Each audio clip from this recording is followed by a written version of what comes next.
Good morning holy spirit. ഭാഗം 7. ദൈവ സാന്നിധ്യത്തെ അറിയുന്നു. ഞാൻ എൻ്റെ കട്ടിലിൽ കിടക്കുമ്പോൾ ആരോ എന്നെ മെത്തയിൽ നിന്ന് വലിച്ചിട്ട് മുട്ടുകുത്തി നിർത്തിക്കുന്നത് പോലെ എനിക്ക് തോന്നി. അതൊരു വിചിത്രമായ അനുഭവമായിരുന്നു. പക്ഷേ അതെനിക്ക് എതിർക്കാൻ കഴിയുന്നതിലും ശക്തമായ ഒന്നായിരുന്നു. ആ മുറിയിലെ ഇരുട്ടിൽ ഞാൻ മുട്ടുകുത്തി നിൽക്കുകയായിരുന്നു. ദൈവം ഇതുവരെ എൻ്റെ കാര്യങ്ങൾ അവസാനിപ്പിച്ചിട്ടില്ലായിരുന്നു. ഞാൻ അവൻ്റെ വഴിനടത്തിപ്പിനോട് പ്രതികരിച്ചു തുടങ്ങി. എന്തു പറയണമെന്ന് എനിക്കറിയാമായിരുന്നു, പക്ഷെ എങ്ങനെ ചോദിക്കണമെന്ന് എനിക്കറിയില്ലായിരുന്നു. പീറ്റ്സ്ബർഗിലെ ആ ശുശ്രൂഷകയിലുണ്ടായിരുന്നത് എനിക്ക് വേണം. കാതറിൻ കുൾമാൻ്റെ കൈവശമുള്ളതായിരുന്നു എനിക്കും വേണ്ടിയിരുന്നത്. എൻ്റെ ശരീരത്തിലെ ഓരോ ആറ്റത്തിലും എനിക്കത് വേണം. എൻ്റെ ഉള്ളിൽ അവൾ എന്തിനെക്കുറിച്ചാണോ സംസാരിച്ചത് അതിനായി ഞാൻ ദാഹിച്ചിരുന്നു. പക്ഷേ എനിക്കത് എന്താണെന്ന് മനസ്സിലായില്ല. എനിക്കെന്താണ് പറയേണ്ടതെന്ന് അറിയാമായിരുന്നു, പക്ഷേ എങ്ങനെ പറയണമെന്ന് എനിക്കറിയില്ലായിരുന്നു. അതുകൊണ്ട് എനിക്ക് അറിയാവുന്ന രീതിയിൽ എൻ്റെ സ്വന്തം വാക്കുകളിൽ ചോദിക്കുവാൻ ഞാൻ തീരുമാനിച്ചു. പരിശുദ്ധാത്മാവിനെ അഭിസംബോധന ചെയ്യുവാൻ ഞാൻ ആഗ്രഹിച്ചു. പക്ഷേ അതിനു മുമ്പ് ഞാൻ അങ്ങനെയൊന്നും ചെയ്തിട്ടില്ല. ഞാൻ ശരിയായിട്ടാണോ ഇത് ചെയ്യുന്നത് എന്ന് ആലോചിച്ചു. അതിനു മുമ്പ് പരിശുദ്ധാത്മാവിനോട് ഞാൻ ഒരിക്കലും സംസാരിച്ചിട്ടില്ല. അഭിസംബോധന ചെയ്യേണ്ട ഒരു വ്യക്തിയാണ് പരിശുദ്ധാത്മാവെന്ന് ഞാൻ ഒരിക്കലും കരുതിയിരുന്നില്ല.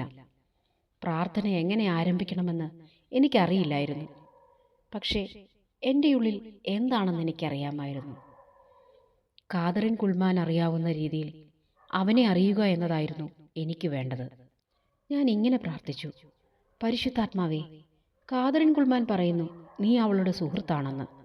ഞാൻ പതുക്കെ തുടർന്നു: ഇപ്പോൾ എനിക്ക് നിന്നെ അറിയാമെന്ന് ഞാൻ ചിന്തിക്കുന്നില്ല. മുമ്പ് ഞാൻ അങ്ങനെ കരുതിയിരുന്നു.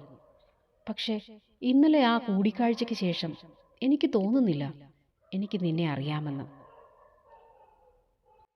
ഞാൻ പരിശുദ്ധാത്മാവിനോട് സംസാരിച്ചതിന് ശേഷം പ്രത്യേകിച്ച് ഒന്നും സംഭവിച്ചില്ല. ഞാൻ എന്നോട് തന്നെ ചോദിക്കാൻ തുടങ്ങി: അങ്ങനെ പരിശുദ്ധാത്മാവുമായി കണ്ടുമുട്ടുമോ? സത്യത്തിൽ അങ്ങനെ സംഭവിക്കുമോ? എൻ്റെ കണ്ണുകൾ അടച്ചിരിക്കുകയായിരുന്നു. അപ്പോൾ എൻ്റെ ശരീരത്തിലൂടെ വൈദ്യുതി കടന്നു പോകുന്നത് പോലെ എൻ്റെ ശരീരം വിറയ്ക്കാൻ തുടങ്ങി. തീർത്തും ആ പള്ളിയിൽ കയറാൻ ഞാൻ കാത്തിരുന്ന 2 മണിക്കൂറിനുള്ളിൽ എനിക്ക് അനുഭവപ്പെട്ട അതേ വിറയൽ.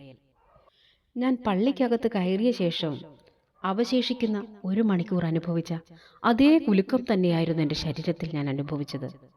ഞാൻ തിരിഞ്ഞു ചിന്തിച്ചു: ഓ, അത് വീണ്ടും സംഭവിക്കുകയാണല്ലോ. പക്ഷേ ഇത്തവണ ആൾക്കൂട്ടമുണ്ടായിരുന്നില്ല, കട്ടിയുള്ള വസ്ത്രങ്ങളില്ല. ഞാൻ എൻ്റെ പൈജാമ ധരിച്ച് എൻ്റെ സ്വന്തം ചൂടുള്ള മുറിയിലായിരുന്നു എന്ന് മാത്രം.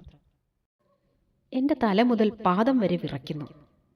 എനിക്ക് കണ്ണുകൾ തുറക്കാൻ ഭയമായിരുന്നു. ഇത്തവണ ആ ശുശ്രൂഷയിൽ സംഭവിച്ചതെല്ലാം ഒരു നിമിഷത്തേക്ക് ഉരുണ്ടുകൂടിയതുപോലെയായിരുന്നു. ഞാൻ വിറച്ചു. എന്നാൽ അതേസമയം ദൈവശക്തിയുടെ ആ ചൂടുള്ള പുതപ്പ് ചുറ്റും പൊതിഞ്ഞതായി എനിക്ക് തോന്നി. എന്നെ സ്വർഗത്തിലേക്ക് എടുക്കപ്പെട്ടതായി എനിക്ക് തോന്നി. പക്ഷേ സ്വർഗം അതിനേക്കാളും ശ്രേഷ്ഠമായിരിക്കുമെന്ന് ഞാൻ സത്യമായും വിശ്വസിക്കുന്നില്ല. വാസ്തവത്തിൽ ഞാൻ കണ്ണു തുറന്നാൽ പീറ്റ്സ്ബർഗിലോ മുത്തുകളുള്ള കവാടങ്ങൾക്കകത്തോ ആയിരിക്കുമെന്നാണ് വിചാരിച്ചത്. കുറച്ചു കഴിഞ്ഞപ്പോൾ ഞാൻ കണ്ണു തുറന്നു. എൻ്റെ അതിശയം, ഞാൻ എൻ്റെ അതേ മുറിയിൽ തന്നെ ആയിരുന്നു എന്നതാണ്. അതേ തറയിൽ തന്നെ, അതേ പൈജാമ. പക്ഷേ ദൈവശക്തി മുഖാന്തരം എൻ്റെ ശരീരം കുഴഞ്ഞതുപോലെയായിരുന്നു. ഒടുവിൽ ആ രാത്രി ഞാൻ ഉറങ്ങാൻ കിടന്നപ്പോൾ എൻ്റെ ജീവിതത്തിൽ എന്താണ് ആരംഭിച്ചതെന്ന് എനിക്ക് ശരിക്കും മനസ്സിലാക്കാനായില്ല.